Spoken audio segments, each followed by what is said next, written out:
Pulled in through the mirror, my name's Ava Lockheart. I'm 25. And to be brutally honest, I've got absolutely nothing going for me. I'm not in school, I have no future plans, and I'm not what you'd call conventionally attractive. I live in my dad's basement and spend my life working. Every single day. I'm a waitress at a crappy diner off a backroad highway, the kind of place old truckers roll into at 3 a.m. for burnt coffee and greasy eggs. Glamorous, right? Anyway, I'm here to tell you a story. A weird one. A fun one. A life-ruining one. It all started on one of those dead overnight shifts. The stale air reeked of burnt oil and coffee grounds. I was alone up front, well, sort of. There was a cook in the back, but he barely grunted, let alone spoke. Everything was normal, until he walked in. Scruffy, older. Didn't look like much. Nothing unusual for this time of night. He slid into a booth without a word. I did the usual, grabbed a menu, slapped on a fake smile, walked over. "Hello, sir," I started. "A coffee." He cut me off. No eye contact. No warmth. Just pure contempt. Charming. "Okay, anything else?" He waved me off like I was an annoying fly. I bit my tongue. I always did. Just gave him his damn coffee black since he didn't say otherwise and dropped it on the table with the bare minimum of politeness. "Here you are," I said and turned to leave. "You ate here." I sighed and faced him again, pasting on another tired smile. "Yes?" "This is the worst cup of coffee I've ever had," he snapped. "It's bitter." "Well, sir," I replied through clenched teeth, "you didn't ask for any modifications, so I made it black." Then, without warning, he shoved the mug. The coffee spilled all over my shoes hot. I gasped at the burn, spun on my heel, and stormed to the bathroom. My eyes welled up before I even made it to the mirror. I locked myself in a stall, sat on the toilet, and cried like a goddamn cliché. Is this seriously my life? I muttered between sobs. 25 years old, crying in a busted diner bathroom at 3 a.m., coffee-soaked and hopeless. After a few minutes, I stood up, wiped my face, and stepped to the sink. My hands hit the cold porcelain, and I looked up into the cracked mirror. Something was off. I froze. It was me in the reflection, but not really. This version of me was thinner, healthier. Her hair was clean, styled. Her skin glowed. Her teeth sparkled. Her eyes looked happy. I blinked. The reflection didn't move. She just stood there, smiling. "What the hell?" I whispered. Then she spoke. Her lips moved, but mine didn't. "Trade me," she said. My blood ran cold. "Huh?" I muttered. "Trade me," she repeated, her voice sweet, almost cheerful. I started to say, but she cut me off again. "You don't like your life there. I don't like mine here. Trade me." Was this real? Was I hallucinating? Had I finally cracked? But she wasn't wrong. I hated my life. And maybe that was why I said it. "Okay." She grinned wide and blinding. Then she reached through the mirror, grabbed my arm, and yanked me. I didn't even scream. 1 second, I was being pulled. The next, I was standing lighter, cleaner, different. My hair brushed my shoulders in soft waves. My skin felt smooth. I looked down at my hands. They weren't the same. I was her, the girl in the mirror.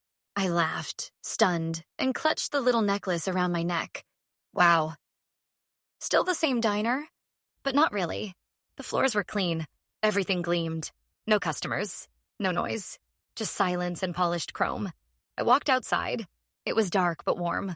The air smelled fresh like lavender and rain. The world looked familiar, but upgraded. Sleek. Brighter. Cleaner. I couldn't put my finger on it, but everything seemed advanced.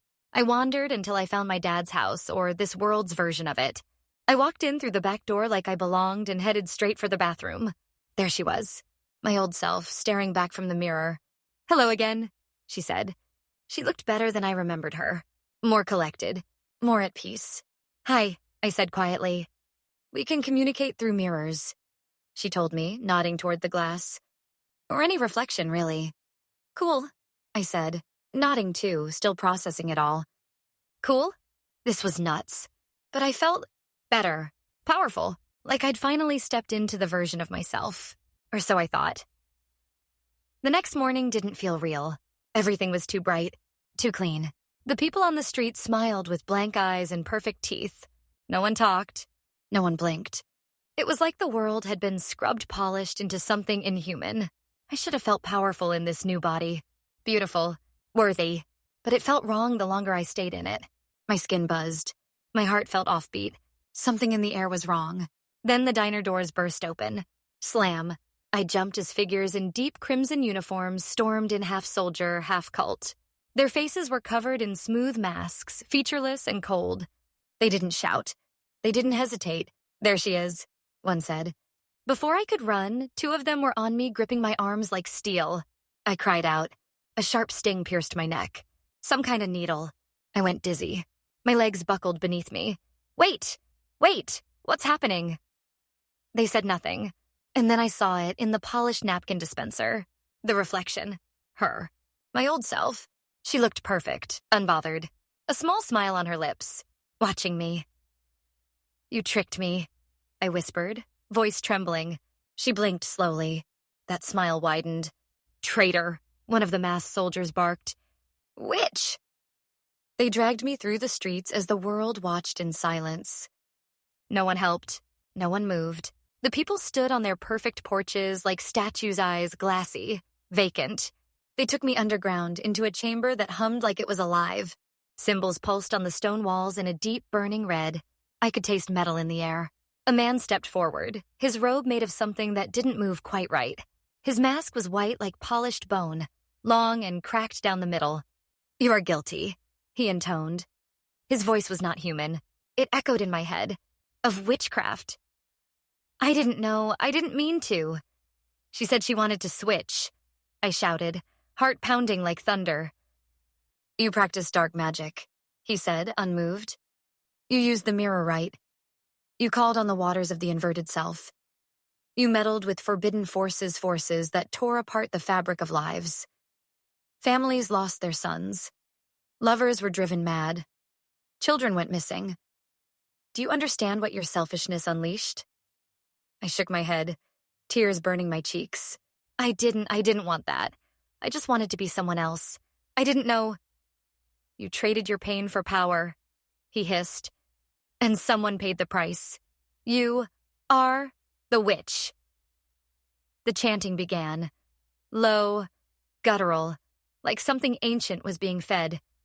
The walls shook with it, and I ran. I don't remember how. I shoved past them, the lights sparking, alarms howling, fire and screams and smoke. I ran until the pain in my chest was louder than my thoughts. I burst out into the open air, but they were waiting. An angry mob. Hundreds of them. Their smiles were gone. Now it was just rage, fire, weapons, chants. Pitchforks, blades, clubs' hands reaching for me like claws. Kill the witch. I ran. Into the woods. My breath came in broken sobs. I didn't know where I was going. I just needed out. But they followed. Always behind me. Always too close. I tripped face first into the mud. Cold water soaked my skin. I looked up and found myself at the edge of a black, glass-still lake. And there reflected perfectly beneath the moonlight was her. My old self. She wasn't screaming. She wasn't running. She just stared at me.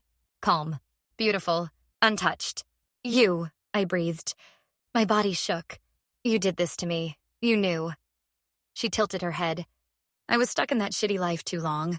Someone had to take my place. You ruined me. She smirked. You were already ruined. I just gave you what you asked for.